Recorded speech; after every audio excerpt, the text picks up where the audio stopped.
রাত এখন আর রাত নাই, রাত দিন হয়ে গেছে। আবার দিনও এখন দিন নাই, দিন আবার রাতের পোশাক করছে। আর রাত যখন রাত থাকে না, দিন যখন দিন থাকে না, তখন দিন কি করে? দিন আর রাতের কাছে গিয়ে সুখ পায় না, দিন দিনের কাছে যায়। এই জন্য সমকামিতা বাড়ছে। কথা বোঝা যায়? এই জন্য সমকামিতা বাড়ছে। আর মাশাআল্লাহ রাতও এখন রাতের সাথে থাকতে চায়। সেও বলে যে পুরুষের সাথে বিয়ে করার দরকার নেই, আমরা নারীর সাথে বিয়ে লিভ টুগেদার। এবং বিভিন্ন দেশে এটাকে আবার বৈধতাও দেওয়া হয়েছে। হ্যাঁ, কোন বিশ্বে থাকেন, বিশ্বের খবর নেন, তখন আপনি চিন্তা করবেন যে আমি যদি আসহাবুল কাহাফের মতো চলে যেতে পারতাম খুব ভালো হতো। আপনি যদি প্রেক্ষাপট সত্যি বুঝতে পারেন, তখন মনটা চাবে যদি কেউ আমাকে পাহাড়ের কোনায় একটু জায়গা দিত, আর 2 বেলা খাবারের ব্যবস্থা আমার থাকতো, আমার সাথে আর অল্প কিছু মানুষ থাকতো, আমরা টোটালি সমাজ থেকে আলাদা, ওখানে আমরা চাষবাস করছি, খাচ্ছি যাচ্ছি, 5 ওয়াক্ত আজান হচ্ছে, নামাজ হচ্ছে, শান্তি শৃঙ্খলার সাথে এখানে বসবাস করছি, ওখানে মারা যাচ্ছে, এই ফিতনার মধ্যে আসছে। মনে হতো এটি অনেক ভালো, হাজার দরকার নাই আমার সিভিলাইজড হওয়ার।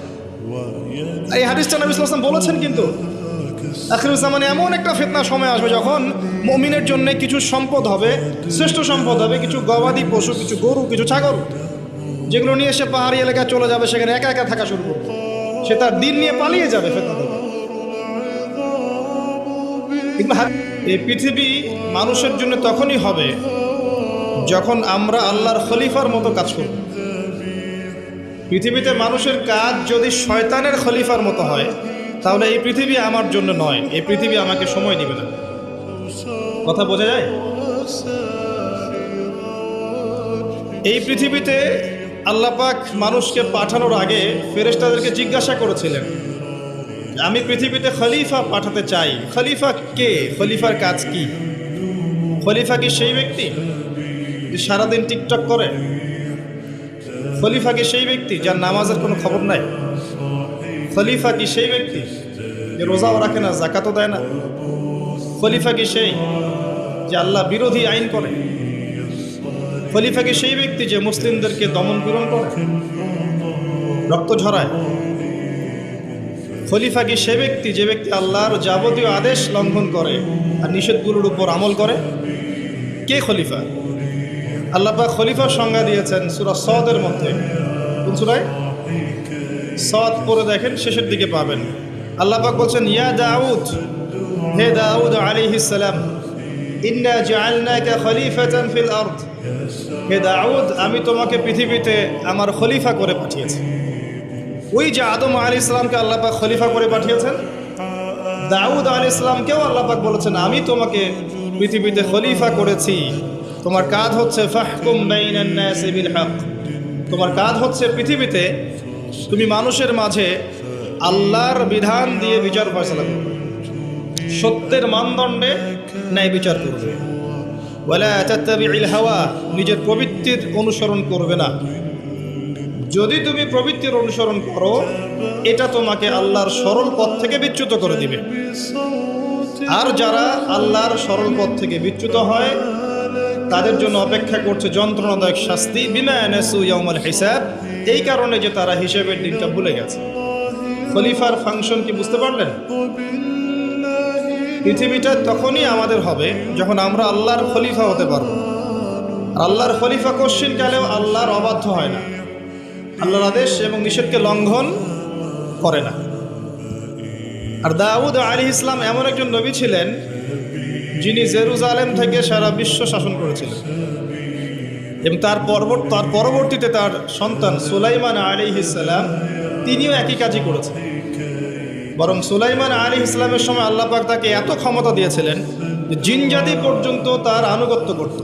সুবহানাল্লাহ। বাতাস তার কথা শুনত। একটা আরশে তিনি বসতেন, মাসের পর মাস দূরত্ব মুহূর্তেই সফর করত একটা চেয়ার, কুরসি। বাতাসকে আল্লাহ পাক তার অনুগত করে দিয়েছিলেন। আল্লাহ পাক তাকে অন্যান্য প্রাণীর ভাষা বোঝার ক্ষমতা দিয়েছিলেন। আল্লাহ পাক তাকে কি দেন নাই? দুনিয়ার এবং আখিরাতের যাবতীয় নেয়ামত আল্লাহ পাক সুলাইমান আলাইহিস সালামকে দিয়েছেন। সুবহানাল্লাহ। তারপরেও তিনি উদ্ধত অহংকারী ছিলেন না, তিনি বিনয়ী ছিলেন। আজকে আমরা যে যেখানেই থাকি না কেন, সামান্য ক্ষমতা পেলেই উদ্ধত হয়ে যায়, অহংকারী হয়ে যায়। আল্লাহ পাক আমাদেরকে অহংকারী চরিত্র থেকে হেফাজত করুন, আমিন। আল্লাহ পাক ফেরেশতাদেরকে জিজ্ঞাসা করেছিলেন এই বিষয়টা। ফেরেশতা মণ্ডলী বলেছিলেন, আতাজআলু ফীহা মান ইউফসিদু ফীহা ওয়া ইয়াসফিকুদ দিমা। হে আল্লাহ, আপনি কি এমন কাউকে পৃথিবীতে পাঠাতে চান যে পৃথিবীতে গিয়ে দুইটা কাজ করবে, ফিতনা ছড়াবে আর রক্তপাত ঘটাবে? ফিতনা ছড়াবে এবং রক্তপাত ঘটাবে। পৃথিবীর দিকে তাকিয়ে দেখেন, মানুষ এখন কি কাজ করছে সারা পৃথিবীতে? ফিতনা ছড়াচ্ছে এবং রক্তপাত ঘটাচ্ছে। এগুলোকে জিনজাতি করছে। যাহারাল ফাসাদু ফিল বাররি ওয়াল বাহরি বিমা কাসাবাত আইদিন নাস। আল্লাহ পাক সূরা রুমের মধ্যে বলেছেন, জলে এবং স্থলে যত বিপর্যয় ছড়িয়ে পড়েছে এগুলো মানুষের হাতের কামাই। আপনি আল্লাহর কথা ডিনাই করতে পারবেন না, এটা আল্লাহর কথা। আপনি দেখেন বিশ্বের দিকে এক দেশ আরেক দেশকে যে আক্রমণ করছে, বিশ্বটাকে একটা নিউক্লিয়ার যুদ্ধের দিকে নিয়ে গেছে, এটা কি জিনজাতি করেছে? এই নিউক্লিয়ার ওয়েপেন্সগুলো কি মানবতার কল্যাণে কাজ করবে?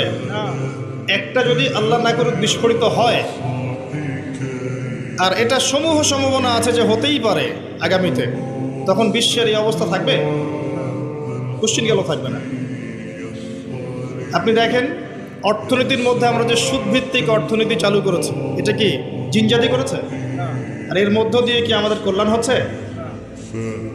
আমরা সংস্কৃতির নামে যে অশ্লীলতা ছড়িয়ে দিয়েছি, নারী পুরুষের ফ্রি মিক্সিং, বেলাল্লাপনা ছড়িয়েছি, পর্নোগ্রাফি ছড়িয়েছি, মাদকদ্রব্য ছড়িয়ে দিয়েছি। আমরা নারীরা এখন পোশাক পরেও নগ্ন হয়ে ঘুরছে, পুরুষ নারীর পোশাক পরছে, নারী পুরুষের পোশাক পরছে, ফাংশনাল রোল চেঞ্জ হয়ে গেছে। প্রজন্মের পর প্রজন্ম যাচ্ছে, তারা জীবনের উদ্দেশ্য কি জানে না। মাদক, ক্যাসিনো, টিকটক, ফেসবুক, ইউটিউবিং ইত্যাদি ভোগবিলাসে তারা ব্যস্ত আছে। এগুলো কি জিনজাতি করছে? ফাসাদ, যত ফাসাদ, গ্লোবাল ফাসাদ, ইকোনমিক ফাসাদ, পলিটিক্যাল ফাসাদ, সামাজিক ফাসাদ, প্রতিটা সেক্টরে, পারিবারিক ফাসাদ, কোনো ক্ষেত্রেই ফাসাদ জিনজাতি ছড়াচ্ছে না। কারা ছড়াচ্ছে? এটা আল্লাহ বলেছেন, যাহারাল ফাসাদু ফিল বাররি ওয়াল বাহরি বিমা কাসাবাত আইদিন নাস। মানুষের ফাসাদ এমন পর্যায়ে পর্যন্ত চলে গেছে যে প্রাকৃতিক ভারসাম্য এখন নষ্ট হয়ে যাচ্ছে। গতকালকের নিউজ দেখবেন যে হিমবাহ এত দ্রুত গলছে, বিগত শতাব্দীর চাইতে 80 গুণ বেশি দ্রুত বরফ গলে যাচ্ছে, এবং এতে 100 কোটি মানুষের জীবন হুমকির মুখে সামনে। এর কারণ হচ্ছে বাতাসে, পরিবেশে কার্বন ডাইঅক্সাইড, কার্বন মনোক্সাইড গ্যাসটা বেশি, এবং মিলস অ্যান্ড ফ্যাক্টরিজ, ইন্ডাস্ট্রিজ, এগুলোর মধ্য দিয়ে আমরা পরিবেশের ভারসাম্য নষ্ট করে ফেলেছি। কে করেছে? জিনজাতি। প্রত্যেকটা সেক্টর, জলবায়ু দেখেন, ভৌগোলিক পরিবর্তনগুলো দেখেন, বনভূমি উজাড় করা দেখেন, এই যে জমিনের উপর জুলুম দেখেন, আকাশ নিয়ে এখন যুদ্ধ হচ্ছে, অমুক গ্রহ আমার, এ বলছে না অমুক গ্রহ আমার, মহাকাশ বাহিনী পর্যন্ত গঠন করছে। যত ফাসাদ দেখবেন সব মানুষ করছে। এই কথাটাই ফেরেশতারা বলেছিলেন, আতাজআলু ফীহা মান ইউফসিদু ফীহা ওয়া ইয়াসফিকুদ দিমা। আল্লাহ, আপনি কি এমন কাউকে পৃথিবীতে পাঠাতে চান যারা পৃথিবীতে গিয়ে রক্তপাত ঘটাবে আর ফাসাদ সৃষ্টি করবে?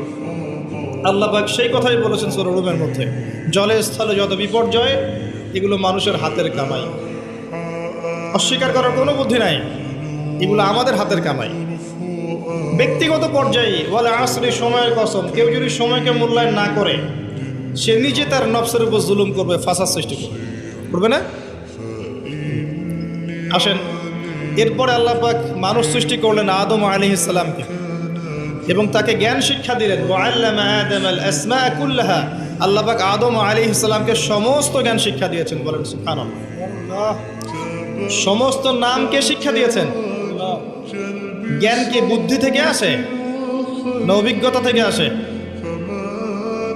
ফিলোসফিক্যাল থটস আছে এরকম, জ্ঞান আসে বুদ্ধি থেকে, কেউ বলে জ্ঞান আসে অভিজ্ঞতা থেকে, কেউ বলে জ্ঞান হচ্ছে সমন্বয় মতবাদ, কিছু বুদ্ধি কিছু অভিজ্ঞতা। কিন্তু আল্লাহ কোরআনে বলছেন জ্ঞান আসে কার পক্ষ থেকে? সূরা কাহফ 29 নম্বর আয়াত করে দেখেন, ওয়া কুলিল হাক্কু মির রাব্বিকুম। হক তোমার রবের পক্ষ থেকে নাজিল হয়। হকটা কি? যখন তাওরাত নাজিল হয়েছিল, তাওরাত ছিল কি? হক। যখন জাবুর নাজিল হয়েছে, জাবুর কি ছিল? যখন ইনজিল নাজিল হয়েছে, ইনজিল কি ছিল? যখন কোরআন নাজিল হয়েছে এবং সুন্নাহ এসেছে, কিয়ামত পর্যন্ত হক কি থাকবে?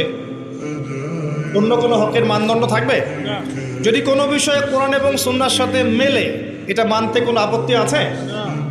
আর যদি কোনো বিষয়ে কোরআন সুন্নাহর সাথে না মেলে, ছাড়তে কোনো আপত্তি আছে? যদি ছাড়ি তাহলে কি আমি সন্ত্রাসী হয়ে যাব? আর যদি মানি তাহলে কি আমি মৌলবাদী হয়ে যাব? কোরআন এবং সুন্নাহর সাথে যা মেলে, এটা যদি আমি মেনে নেই, এটা কি আমার অপরাধ? কোরআন এবং সুন্নাহ কি আল্লাহর পক্ষ থেকে আসেনি? এবং সে আল্লাহ কি মহাবিশ্বের পরিচালক নন? যদি আল্লাহর দাসত্ব করি আমি কি অন্যায় কিছু করছি? হ্যাঁ, এই দাসত্ব কেমন হবে? শৈথিল্যতা প্রদর্শন করা যাবে না, চরমপন্থা প্রদর্শন করা যাবে না। আপনি মধ্যমপন্থী থাকবেন। বা কাযালিকা জাআলনাকুম উম্মাতান ওয়াসাতা, আল্লাহ পাক বলেছেন এভাবেই আমি তোমাদেরকে মধ্যমপন্থী উম্মাহ করেছি, যাতে করে তোমরা সাক্ষী হতে পারো। আমরা আশপাশে অনেক নয়েজ শুনতে পাচ্ছি, কথাবার্তা। আমরা রিকোয়েস্ট করব, যারা নেহায়েত এখানে বক্তাকে দেখতে এসেছেন বা ভিডিও করতে এসেছেন বা ছবি তুলতে এসেছেন, আল্লাহর ওয়াস্তে বাসায় চলে যান। বাসায় গিয়ে আরামে শীতের রাতে লেপের তলে শুয়ে থাকেন, ফেসবুক ইউটিউবে লেকচার দেখেন। এখানে আপনাদের কোনো প্রয়োজন নাই।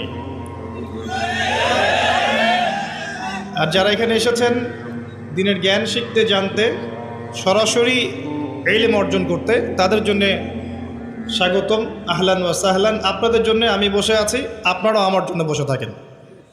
যদি কারো কোনো প্রয়োজন থাকে আপনি নীরবে চলে যাবেন, অন্য কাউকে ডিস্টার্ব করবেন না। আর আমি যে টপিকে কথা বলছিলাম, এটা বলতে গিয়ে একটা জায়গায় এসেছি যে মহাবিশ্বে এমন একটা সময় ছিল যখন মানুষের অস্তিত্ব ছিল না।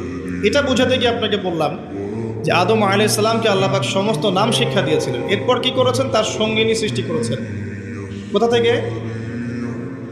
তার বুকের পাঁজরের হাড় থেকে। এই হাদিসটা এখনো বুঝতে পারি না। আমি অনেস্টলি বলছি, আসলেই বুঝি যে নারীদেরকে সৃষ্টি করা হয়েছে, স্ত্রীদেরকে সৃষ্টি করা হয়েছে বাঁকা হাড় থেকে। তাদেরকে জোর করে সোজা করতে যেও না, তাহলে ভেঙে যাবে। আর ওই অবস্থায় ছেড়ে দিলে তারা বাঁকাই থেকে যাবে। উত্তম নসিহতের মধ্য দিয়ে তাদের সাথে চলতে হবে। ওয়াল্লাহি এর চেয়ে কঠিন কোনো হাদিস আমার জীবনে আমি পড়িনি এবং জানিও নি, বুঝিও। মানে রাসূলুল্লাহ সাল্লাল্লাহু আলাইহি ওয়াসাল্লাম যে বলে গেছেন, নারীদের চেয়ে বড় কোনো ফিতনা আমি রেখে গেলাম না আমার উম্মতের পুরুষদের জন্যে। এর চেয়ে বড় হাদিস এবং ফিতনাময় হাদিস আমি আখিরুজ্জামানে দেখিনি। আপনি একটু গভীরভাবে দেখলে দেখবেন, প্রতিটা সেক্টরে ফিতনার মূল কেন্দ্রবিন্দুতে পরিণত হয়েছে এক শ্রেণীর নারী, যারা আল্লাহর বিধান অনুযায়ী চলতে নারাজ। এবং যখন তাদেরকে পেট্রোনাইজ করা হয়, তখন আস্তে আস্তে আস্তে আস্তে সমাজে অশ্লীলতা, বেহায়াপনা, নগ্নতা, ফ্রিমিক্সিং এমনভাবে ছড়িয়ে পড়ে যে অনেক ক্ষেত্রে মুত্তাকি মানুষ তাদের ঈমান ধরে রাখতে পারে না। আল্লাহ পাক আমাদের প্রত্যেকের ঘরে ঘরে খাদিজা রাদিয়াল্লাহু আনহার মতো স্ত্রী তৈরি করুন আমিন। এবং হাজারা আলাইহিস সালামের মতো স্ত্রী তৈরি করুন আমিন। আমাদের মেয়েদেরকে আল্লাহ ফাতিমা রাদিয়াল্লাহু আনহার মতো বানিয়ে দিন আমিন। আয়েশা রাদিয়াল্লাহু আনহার মতো বোন তৈরি করুন আমিন। আমি যে দোয়াটা করলাম, এই দোয়াটা এত গুরুত্বপূর্ণ, যেটার ফলশ্রুতিতে একটা সমাজের শৃঙ্খলা, ব্যালেন্স টিকে থাকে। কে খাদিজা রাদিয়াল্লাহু আনহা? রাসূলুল্লাহ সাল্লাল্লাহু আলাইহি ওয়াসাল্লামের সাথে যখন কেউ ছিল না, তখন একজন নারী, তার স্ত্রী তার সাথে ছিল, তার নাম খাদিজা রাদিয়াল্লাহু আনহা। সারা জীবন তিনি তার পাশে ছিলেন। এবং ওই যে গারে হেরায় যখন নবী সাল্লাল্লাহু আলাইহি ওয়াসাল্লাম আল্লাহকে ডাকতেন, গারে হেরা যারা দেখে এসেছেন, হজ করেছেন, একবার উমরা করেছেন বা গিয়েছেন ওখানে, তারা জানেন যে এটা কত উঁচু। যুবক হয়েও আমরা সেখানে চড়তে হিমশিম খেয়ে। খাদিজা রাদিয়াল্লাহু আনহা সেখানে খাবার পৌঁছে দিতেন, পানি পৌঁছে দিতেন। তার সম্পত্তি, তার সম্মান, তার মর্যাদা, তার ব্যাংক ব্যালেন্স, প্রতিপত্তি সব কিছু তিনি মুহাম্মদ সাল্লাল্লাহু আলাইহি ওয়াসাল্লাম এবং তার দ্বীনের জন্য উৎসর্গ করে দিয়েছেন। খুব কম মানুষকে জিবরাইল আলাইহিস সালাম সালাম জানিয়েছেন, তার মধ্যে একজন হচ্ছেন খাদিজা রাদিয়াল্লাহু আনহা। নবী করিম সাল্লাল্লাহু আলাইহি ওয়াসাল্লামকে তিনি বলছেন, ইয়া রাসূলুল্লাহ, ওই যে খাদিজা আসছেন, তিনি যখন আসবেন তখন তাকে আমার পক্ষ থেকে সালাম জানাবেন এবং তাকে বলবেন, আল্লাহ আপনার জন্য জান্নাতে এমন একটা ঘর নির্মাণ করেছেন যে ঘরের মধ্যে কোনো কোলাহল নাই, কোনো চিল্লাচিল্লি হইচই কিছু নেই, সুকুন এবং শান্তি। তো কোথায় সেই যুগ, যে যুগে প্রত্যেক ঘরে ঘরে খাদিজা রাদিয়াল্লাহু আনহা থাকতেন? কে হাজেরা আলাইহিস সালাম? ইব্রাহিম আলাইহিস সালাম, তার দুই স্ত্রী সারাহ এবং হাজরা। হাজরা আলাইহিস সালাম এবং ইসমাইল আলাইহিস সালামকে তিনি রেখে যাচ্ছেন আল্লাহর আদেশে জনমানব শূন্য একটা জায়গায়, এবং তাদের সাথে আছে কিছু খাবার এবং কিছু পানি। রেখে তিনি চলে যাচ্ছেন সেখান থেকে। আর হাজরা আলাইহিস সালাম বলছেন যে, ইয়া ইব্রাহিম আইনা তাযহাব, ইব্রাহিম আপনি কোথায় যাচ্ছেন? ইব্রাহিম আপনি কোথায় যাচ্ছেন? ইব্রাহিম আলাইহিস সালাম নিশ্চুপ, কোনো কথা বলতে পারছেন না, কষ্টে বুকটা ছিঁড়ে যাচ্ছে। ছোট্ট একটা বাচ্চা এবং স্ত্রীকে রেখে যাচ্ছেন জনমানব শূন্য জায়গায়। তখন হাজরা আলাইহিস সালাম বলছেন, আপনি কি আমাদেরকে আল্লাহর আদেশে ছেড়ে যাচ্ছেন ইব্রাহিম? আপনি কি আমাদেরকে আল্লাহর আদেশে এখানে ছেড়ে যাচ্ছেন ইব্রাহিম? ইব্রাহিম আলাইহিস সালাম খালি মাথা নাড়ছেন, না, আল্লাহর আদেশে ছেড়ে যাচ্ছে। তখন হাজরা আলাইহিস সালাম বলছেন, তাহলে আল্লাহ আমাদেরকে কখনো অপদস্থ করবেন না ইনশাআল্লাহ। এই সেই নারী যার কাছে খাবার নেই, পানি নাই, সামান্য কয়েকটা খেজুর, ছোট্ট একটা বাচ্চা, পানির যন্ত্রণায় বাচ্চা কাতরাচ্ছে, তিনি দৌড়াচ্ছেন সাফা থেকে মারওয়া, মারওয়া থেকে সাফা, যদি একটু পানি পান। আল্লাহর কাছে এই দৌড়ানোটা এত ভালো লেগেছে, আল্লাহ বা কিয়ামত পর্যন্ত এটা রেখে দিয়েছেন। আপনি হজ করতে যাবেন, এই কাজটা না করলে আপনার হজ হবে? এটা কার স্মৃতি? এটা সেই হাজরা আলাইহিস সালামের স্মৃতি। এই যে তাওয়াক্কুলকারিণী নারী, আল্লাহর প্রতি ভরসাকারিণী, সবরকারিণী নারী, তার গর্ভ থেকে এমন সন্তান এসেছে যেই সন্তানকে বাবা বলছে, ইয়া বুনাই, হে আমার সন্তান, ইন্নী আরা ফিল মানামি আন্নী আযবাহুক, আমি স্বপ্নে দেখেছি আমি তোমাকে জবাই করছি, ফানজুর মাযা তারা, তোমার কি রায় আমাকে বলো। ওই বাচ্চা বলছে, যার বয়স মেবি 10 বা 12 বা 15 হাইয়েস্ট, যে বয়সের আমাদের প্রজন্মের বাচ্চা কাচ্চারা কিশোর অপরাধ করে আর টিকটক চালায় আর স্মোক করে আর ড্রাগস নেয় আর মেয়ের পিছনে টাঙ্কি মারে, এই বয়সের বাচ্চা। ইসমাইল আলাইহিস সালাম বলছেন, ইয়া আবাতি, হে আমার বাবা, ইফআল মা তুমার, হে আমার বাবা, আপনি তাই করেন যা আপনাকে আদেশ করা হয়েছে। কি আদেশ করা হয়েছে? জবাই করতে। আপনি তাই করেন যা আপনাকে আদেশ করা হয়েছে। সাতাজিদুনি ইনশাআল্লাহু মিনাস সাবিরিন, ইনশাআল্লাহ বাবা আপনি আমাকে সবরকারী পাবেন। এই জেনারেশনের একটা ছেলেকে দেখাতে পারবেন যে এরকম করে কথা বলতে পারবে? একটা ছেলে? এরা তো জানেই না জীবনের উদ্দেশ্য কি, জীবনটা কি সেটাই জানে। What is life, the definition of life, the definition of success জানে না। ওই ছোটোবেলায় একটা বইয়ের বোঝা কাঁধে চাপিয়ে দেওয়া হয়েছে, ব্যাগের মধ্যে 10টা বই, এটা নিয়ে গিয়েছে প্রথমে প্লে, তারপর নার্সারি, তারপর 1 2 3 4 5 6 7 8 9 10 পড়েছে। পরীক্ষা A+ পেতে হবে, গোল্ডেন পাওয়ার জন্য যা ইচ্ছা তাই করেছে। তারপরে আপনার HSC করেছে, অনার্স মাস্টার্স করেছে, মাশাআল্লাহ। এখনও জানে না ওযুর ফরজ কয়টা,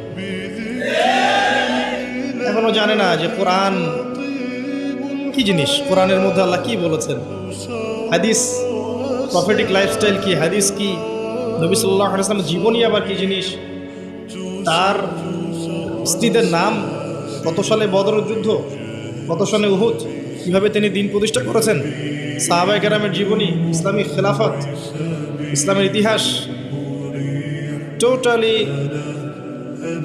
ইন ইগনোরেন্স, পুরো অজ্ঞতার মধ্যে আছে।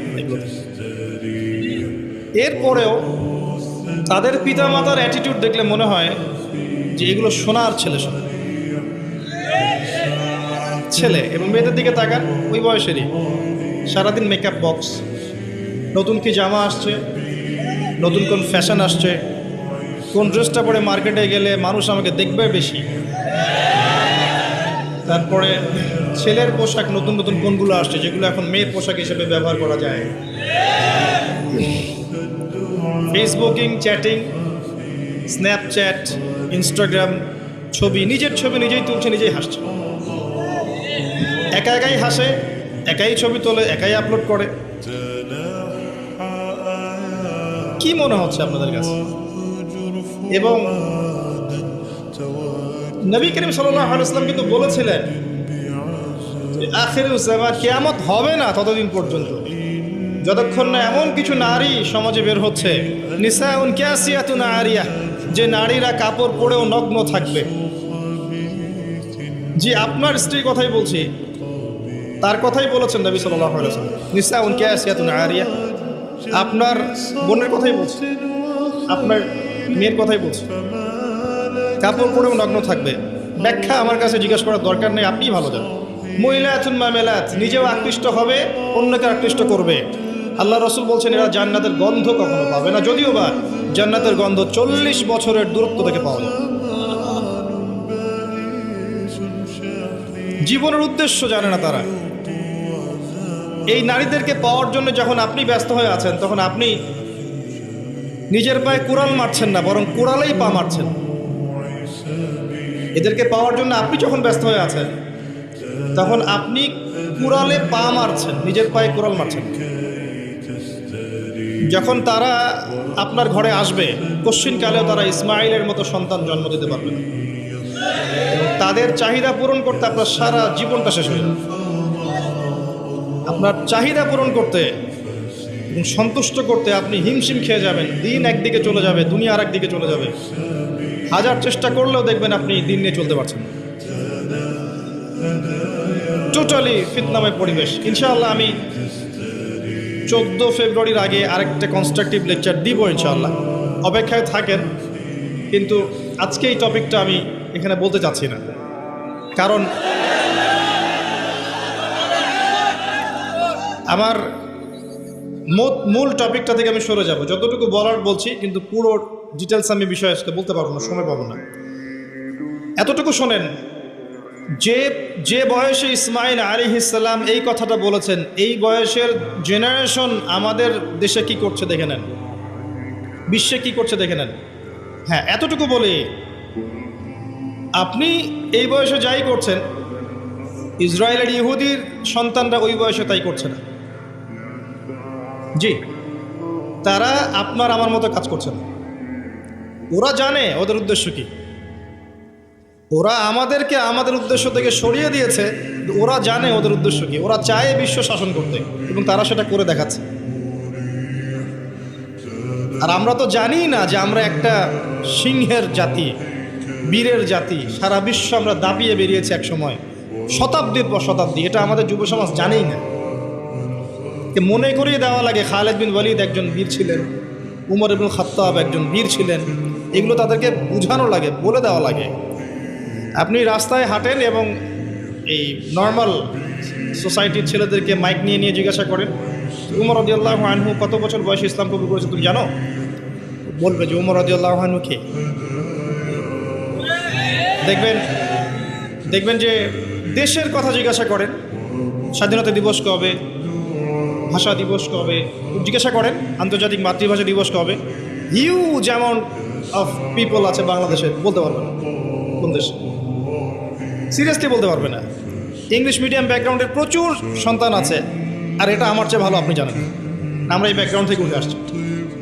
ইংলিশ মিডিয়াম ব্যাকগ্রাউন্ডের অনেক বাচ্চা আছে, দেশের ঐতিহ্য সংস্কৃতি সম্পর্কে যারা পরিমাণ খবর রাখে। কই, তাদের বিরুদ্ধে তো কখনো মিডিয়া তেরে আসে না, আসে মাদ্রাসায় তেরে আসবে। মাদ্রাসায় গিয়ে জিজ্ঞাসা করবে জাতীয় সঙ্গীতের 10 লাইন বলতে পারো? এই জাতীয় সঙ্গীতের 10 লাইন অনেক ইংলিশ মিডিয়ামের বাচ্চাও পারে না। কই, ওটা নিয়ে রিপোর্ট তো করেন নাই। তো আমাদের ডাবল স্ট্যান্ডার্ড আছে। আমি একটা কথা বলতে চাচ্ছি যে আমাদের প্রজন্ম না দেশ, না ইতিহাস, না সংস্কৃতি, না ইসলাম, কোনো কিছুর খবর নাই এই প্রজন্ম। এদেরকে দিয়ে আল্লাহ না করুক যদি আগামীতে কখনো আবার দেখেন যে কোনো রাষ্ট্রীয় কোনো কাজে এদেরকে এগিয়ে আসতে হবে, আপনি সত্যি মনে করেন এই জেনারেশন এগিয়ে আসবে? কখনো আসবে না। এরা কি 1971 সালে আমাদের বাপদাদাদের মতো সাহসী, তাদের মতো ফিজিক্যালি স্ট্রং, মেন্টালি স্ট্রং, যে কোনো উদ্দেশ্য সম্পর্কে সচেতন? কখনো না। হানাদার বাহিনীর আক্রমণে যেভাবে বীর বিক্রমে যুদ্ধ করেছিলেন আমাদের বাপদাদারা, এখনকার জেনারেশন এটা করতে পারবে মনে করছেন? তো গাঁজা খেতে খেতেই শেষ, ইয়াবা, পেন্সিডিল, এগুলো খেতেই শেষ। একটা টিকটক ভিডিওর জন্য প্রতিবন্ধী হয়ে যাচ্ছে। মানে কি করছে মাথায় ঢোকে না, কি করছে, মানে কি পায় এগুলোতে আল্লাহ ভালো জানেন। একটা ভিডিও করার জন্য কি করছে, মানে আমি দেখলাম মোটর সাইকেলে রেস করছে, ভিডিওটা থেকে গেছে, কিন্তু ওই রেসের মধ্যে সে স্পট ডেটে মারাও গেছে। এমন এমন অ্যাঙ্গেল থেকে ভিডিও করতে চাচ্ছে যেখান থেকে পড়ে মারা যাচ্ছে। মানে একটা আয়াত মনে পড়ে, এই আয়াতটাই মনে পড়ে এই বিষয়গুলো দেখলে। আর এই সময়গুলো কিন্তু খুব দ্রুত এসেছে। বিগত 10-20 বছরে কিন্তু এমন ছিল না, খেয়াল করে দেখেছেন? বিগত 20 বছরে কিন্তু এমন ছিল না, এই প্রজন্মগুলো ছিল না। এবং সময় খুব দ্রুত পরিবর্তন হচ্ছে। আল্লাহ ভালো জানেন আমাদের বাচ্চাদের না জানে কী হবে। আল্লাহু আ'লাম তাদের যে কী হবে আল্লাহ ভালো জানেন। আমার তো মনে হয় ওদের ব্রেইন পর্যন্ত কন্ট্রোল করা হবে। এমনভাবে ব্রেইন ওয়াশ করে দিয়েছে যে দেখবেন পাবলিক লাইফ আর প্রাইভেট লাইফের পার্থক্য বোঝে না। একটা জিনিস প্রাইভেট, ওটাকে পাবলিক করে ফেলবে, নিজেই করে দিবে, মানুষ করবে না। নিজে কি করছে না করছে প্রত্যেকটা মুহূর্ত তাকে মানুষকে জানাতে হবে। এই যে আমি এখন বাথরুমে গেলাম, এই যে আমি এখন বের হলাম, আমি এখন ওযু করছি, আমি এখন এটা করছি। একটা অসুস্থ জেনারেশন, একটা মানসিক বুদ্ধিবৃত্তিক প্রতিবন্ধী একটা জেনারেশন তৈরি হয়েছে, আমাদের অগোচরেই হয়েছে। আর আমরা এদেরকে লাই দিয়েছি ছোট আছে, এরা নাক চিপলে দুধ বের হয়, ছোট আছে বলে বলে। অথচ ইসমাইলের দিকে তাকান, তিনি তার বাবাকে বলছেন, ইয়া আবাতি ফাআল মা তু'মার, হে আমার বাবা আপনি তাই করেন যা আল্লাহ আপনাকে আদেশ করেছেন। সাতাজিদুনি ইনশাআল্লাহু মিনাস সাবিরিন, ইনশাআল্লাহ আপনি আমাকে ধৈর্যশীল পাবেন। আর এই সন্তান জন্ম দিয়েছেন ওই হাজারা আলাইহিস সালাম। না আছে পরিবারে ইব্রাহিমের মতো কর্তা, না আছে পরিবারে হাজারা আলাইহিস সালামের মতো মা, আর না আছে ইসমাইলের মতো সন্তান। এই জেনারেশনকে দিয়ে আপনি কিভাবে চলবেন? জাতির সামনে খারাপ সময় অপেক্ষা করছে। একটাই উপায় আছে, অনলি একটা রাস্তা খোলা আছে। কিছু মানুষ মিশন নিয়ে নিয়েছে যে এই জেনারেশনগুলোকে ধ্বংস করে ফেলার। একটাই অপশন আছে, এদেরকে আল্লাহর দিকে নিয়ে আসতে হবে, আদারওয়াইজ এদেরকে বাঁচানোর কোনো বুদ্ধি নাই। ছোট ছোট বাচ্চা দেখবেন, 14-15 বছরের বাচ্চা ধর্ষণ করছে, কেস খাচ্ছে, চাইল্ড অ্যাবিউজ করছে। এক ধর্ষকের ব্যাপারে সেদিন দেখলাম এমন পলিসি অবলম্বন করেছে যে রেপের পর রেপ করে যাবে, কিন্তু যাকে রেপ করা হবে সে প্রেগনেন্ট হবে না, সে এমন ব্যবস্থা গ্রহণ করেছে। কি পরিমাণ মানুষের অধঃপতন চিন্তা করে দেখেন। ছোট ছোট বাচ্চাগুলো দেখবেন কিশোর অপরাধ করছে, কিশোর গ্যাং তৈরি করেছে। ছোট ছোট বাচ্চা বিভিন্ন মুভিজ দেখছে, অপসংস্কৃতিগুলো দেখে দেখে শিখছে। শেখার এগুলো তো এমনি এমনি আসেনি, কারো না কারো দেখে তো শিখেছে। হয় বই পড়ে শিখেছে, না হলে কোনো কিছু দেখে শিখেছে। আর বই তো এরা পড়ছে না, নিশ্চয়ই কিছু দেখে শিখেছে, বিভিন্ন প্রোগ্রাম দেখে এগুলো শিখেছে। ছোট ছোট কিশোর গ্যাং, এক গ্যাংয়ের লিডার আছে, আরেক গ্যাংয়ের লিডার আছে। প্রশাসন হিমশিম খাচ্ছে এগুলো ডিল করতে। আমি মাঝে মাঝে চিন্তা করি কিভাবে যে প্রশাসন এগুলো ডিল করে, এত ঠান্ডা মাথায় কিভাবে ডিল করা সম্ভব, এত অপরাধ কিভাবে দমন করা সম্ভব। যতক্ষণ মানুষ ভালো না হবে কোশ্চিনকালেও কখনো সমাজ ভালো হয় না। আর মানুষ যতক্ষণ বদলাচ্ছে না, আপনি উপরের লেভেলের কখনো পরিবর্তন আশা করতে পারেন। আমাদেরকে নিয়েই সব কিছু, মানুষই সব, আমাদেরকে নিয়েই সব কিছু। আমরা ভালো না হলে কোশ্চিনকালে উপরের লেভেলে মানুষ ভালো হবে না। তারা আকাশ থেকে টপকায়নি, আমাদের মধ্য থেকে উঠেছে। এই জেনারেশনকে তাকান, খুবই হৃদয় বিদারকভাবে কথাগুলো বলছে। এর ছেলেদের অবস্থা এমন। আরও কিছু গেমস আছে, অনলাইন গেমস দেখবেন, বিভিন্ন গেমস, মুভিজ, কালচার্স, এগুলোতে এত এডিক্টেড মানে 5 বার মুয়াজ্জিন ডাকছে হাইয়া আলাস সালাহ, ও কানেই যায় না। নামাজ কি জিনিস? মানে কখনো কখনো দেখা যায় এই টাকা নেয়ার জন্যে, গেমসের টাকা নেয়ার জন্যে, বা যে ছোটোখাটো নেশাগুলো করে এগুলো টাকা নেয়ার জন্যে চুরি করতে, ডাকাতি করতে, কাউকে হত্যা করতে, পিতামাতার অবাধ্য হতে, এমনকি পিতামাতাকে খুন করতে পর্যন্ত দ্বিধা করছে না। কত ঘটনা আছে, এগুলো এক্সাম্পল দেওয়ার দরকার নেই আমার, আপনারা জানেন, পেপার পত্রিকা খুললেই দেখা যায় এগুলো। আমরা যেন জেনেও না জানার ভান করছি, দেখেও না দেখার ভান করছি, আমাদের বাচ্চারা এভাবে নষ্ট হয়ে যাচ্ছে। আর এই জেনারেশনে মেয়েদের দিকে তাকানো, যে বললাম, একটা মৌলিক প্রশ্নের উত্তর তারা দিতে পারবে না, যে আল্লাহ তোমাকে সৃষ্টি করেছেন কি জন্য?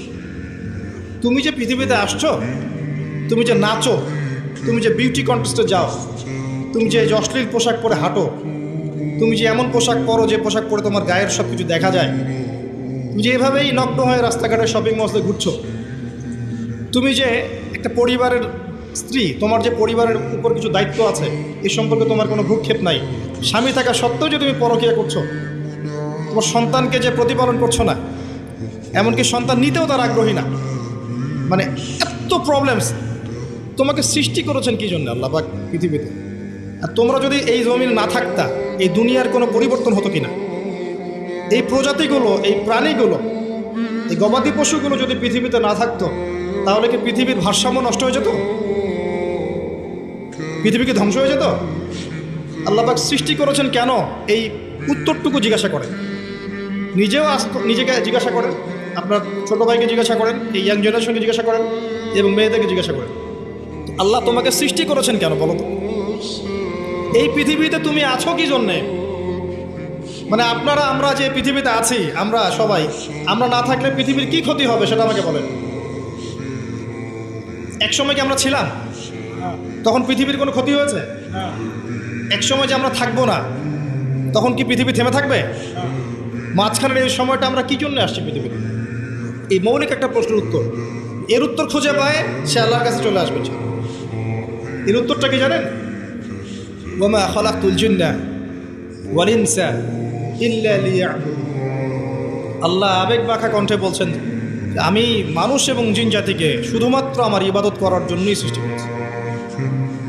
এটা আপনার পৃথিবীতে থাকার উদ্দেশ্য। আল্লাহ পাক এমনি এমনি খাওয়াচ্ছেন, এমনি এমনি পড়াচ্ছেন, শ্বাস নিচ্ছি আমরা, এমনি এমনি আল্লাহ পাক পরিবার দিয়েছেন, স্ত্রী সন্তান সব দিয়েছেন, ব্যবসা বাণিজ্য দিয়েছেন, এমনি সব কিছু আল্লাহ পাক এমনি আমাদেরকে ছেড়ে দিবেন?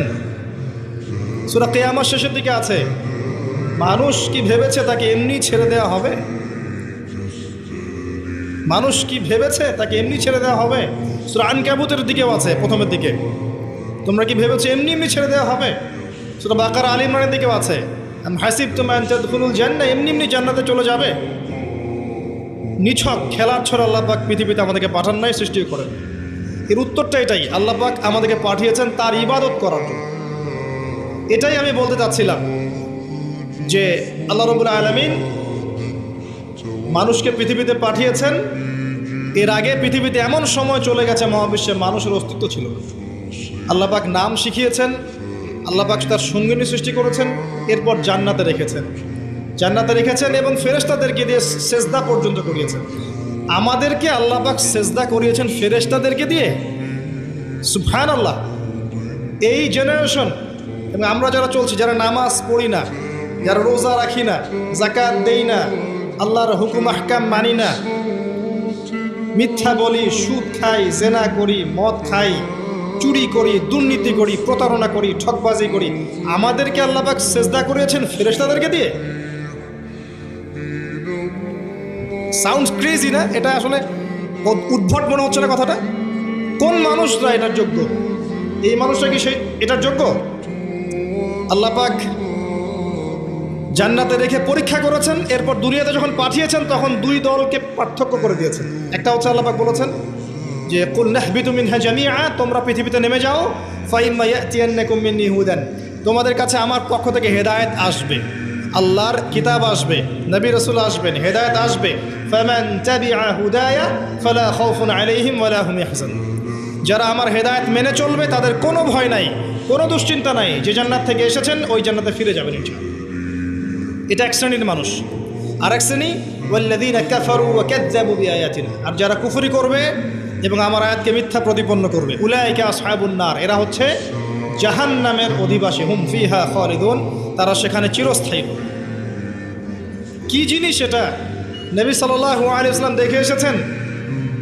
তার গর্জন, যখন সে গর্জন করবে, গর্জন করতে থাকবে, এই চিৎকারে, ওর চিৎকারে মানুষ বেহুশ হয়ে যাবে, খালি চিৎকার করবে, হাল মিন মাজিদ।